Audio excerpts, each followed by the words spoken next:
up, Knicks fans? Coming at you with a video in a while. Been 2 weeks now. I just want to come at you with a video, and I want to recap the offseason. Just anything I don't add in here, and I forget.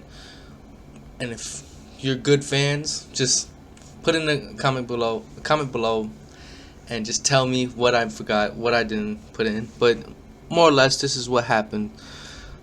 Knicks free agency, Jalen Brunson, and Isaiah Hartenstein pick up 2 free agents in those 2, and those are good pickups. I think the draft happened after that, so the Knicks had the 11th pick, 11th, 12th, something like that. Probably 12th, I don't know. But they had the 11th or 12th pick, and they traded it out after not getting the player that they wanted in Jalen Ivey. They were trying to trade that pick to move up, and other picks to move up to get a Jalen Ivey. Didn't work, so they traded that pick and moved down in the draft, and not even getting a first round pick. Got a second round pick in Trevor Keels. Knicks put together a lot of picks from trading that 11th or 12th pick. They traded that pick and got a couple more picks from the Pistons and OKC for some reason. I don't know how that worked, how that whole thing worked. But we got a few picks from those 2 teams. Ended up with 7 picks for the next year or something like that. 7 picks for next year. And Knicks wanted to trade most of those picks and other picks from different years, whatever, to get a star this year. That's what they were trying to do this offseason after missing out on Jaden Ivey. So they got their 2 free agents, Jalen Brunson and Isaiah Hartenstein. They got they traded down from the top 15 pick. They traded down to get a second round pick in Trevor Keels and get picks in return.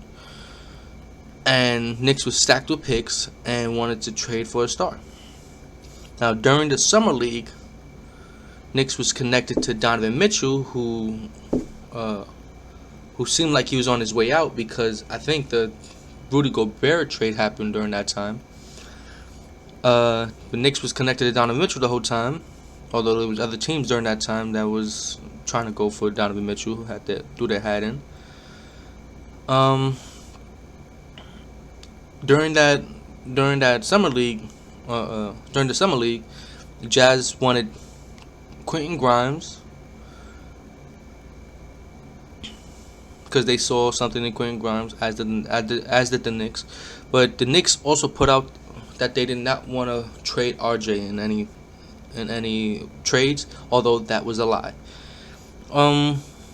Then the summer league finished with us being the runner-ups. We lost in the championship game against the Portland Trail Blazers, whatever. Then Quentin Grimes was the man. He showed us what he was going to be, what he potentially can be in the league, which is a combo guard that can play make. If he gets that playmaking in him, he can play point guard, not starting role, but a secondary point guard on any team and stuff like that. But he got 25 to 26 points. He averaged 25 to 26 points by the end of the summer league. He was doing his thing overall. He was playmaking. He was defending. He was leading his team.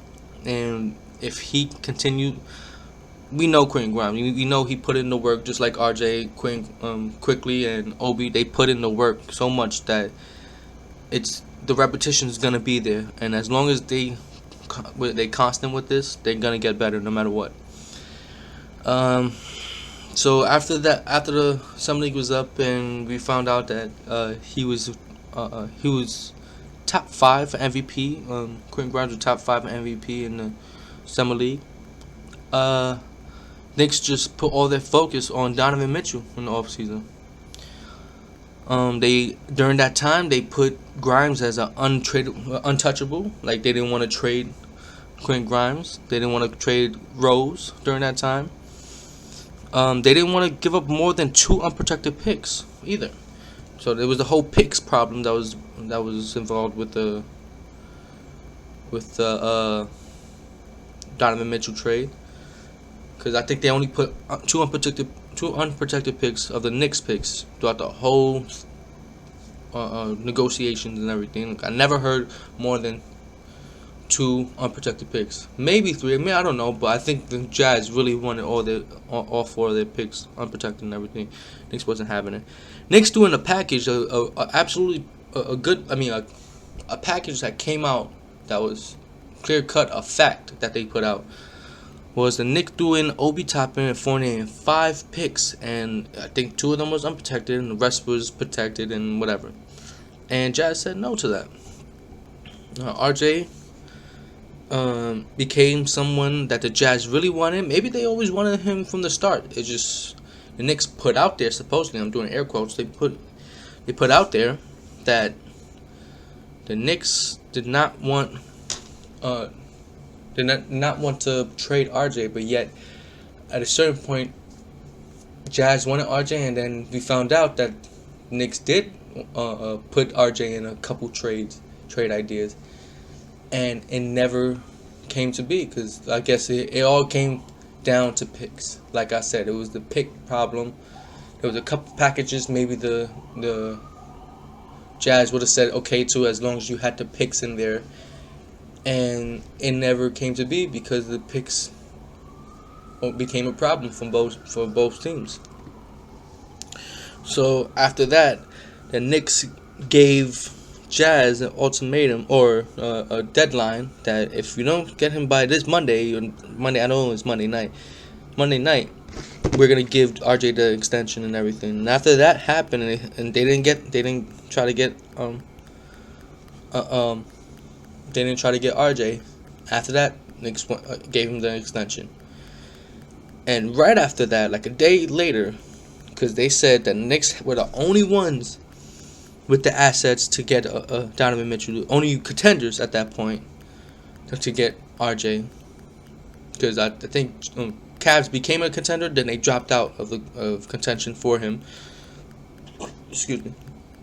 They backed out, and then out of nowhere, the Jazz, Cavs came out of nowhere with a trade package. Jazz immediately picked that up. And I'm not gonna say it's a good trade package, but honestly, obviously, the Knicks could have put together a better package than them if they wanted to. But the Knicks wasn't trying to give everything away. Besides, the Cavs is much more is not a thing, but the Cavs are more in position to get a Donovan Mitchell, whereas especially their front court, with the two towers over there, Jared Allen, Evan Mobley, having those 2 guys that can back up those two short guards. That's actually not a bad idea. And then you have whatever small forward, defensive small forward you can put in there, right? So it makes up for a lot of things. While the Knicks, Julius Randle is not going to be the defender Evan Mobley is going to be, even at such a young career Evan Mobley has. It's just, and I'm not shitting on Randle's defense. I think he has good defense when he's focused. But having those 2 together on the team would not make for a good defensive stance. And let me point out that Evan Mobley plays way better off ball than Julius Randle. So it's just the fit was there, and then defense was there. Even with the weak defense that Garland and Donovan Mitchell has in the backcourt, it's just you have the front court as solid as you can be. Even whatever small forward you could put in there, because they got a Coro or something like that, right? They got that dude. They may have Osman still there and stuff like that. They have any defensive player, a 3-and-D guy or a 3-and-D guy that can dribble the ball also. Just whatever. If you have anything like that, that front court is still going to be awesome no matter what, because these 2 make up the front court crazy. And you still got Love off the bench. Whatever. I just think Cavs was just a way better position to get Donovan Mitchell, and they had a player in, what's his name, Sexton, that wasn't doing anything for them. Whereas RJ, they wanted RJ for us. They wanted Sexton from them. RJ is too important to us. We cannot give up on RJ. And Grimes is too. He's gonna be a super important piece, especially defensively, but super important piece for us. That we can't give him up. I was okay with the Knicks and how they negotiated this, because I'm pretty sure these guys wanted everything from these guys. More than the Cavs, because the Cavs had players to give up, though. They had good players to give up and to flip. They can flip those players. Whereas and they can get, like Lauri Markkanen, I think, was also a player. They can get a first-round pick from Lauri Markkanen, because he's still young enough and still productive enough to get a first-round pick at this point. Sexton is definitely going to be worth 2 first-round picks, especially when he's at the height of his career. And I don't know if they're going to keep him on the Jazz, whatever. They're going to be able to flip those players. And they have another rookie, so it's like, from the Cavs.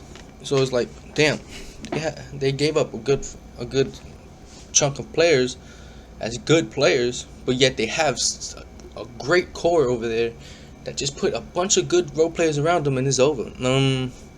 Now let me move on to the Knicks. What I'm saying is that the Knicks was not in position because Randle and Jalen Brunson, Randle and Donovan Mitchell, that would have been clunky. And that back court with that front court would have been clunky. The depth wouldn't have not been there, because, especially defensively. I'm just saying, there's a lot of things.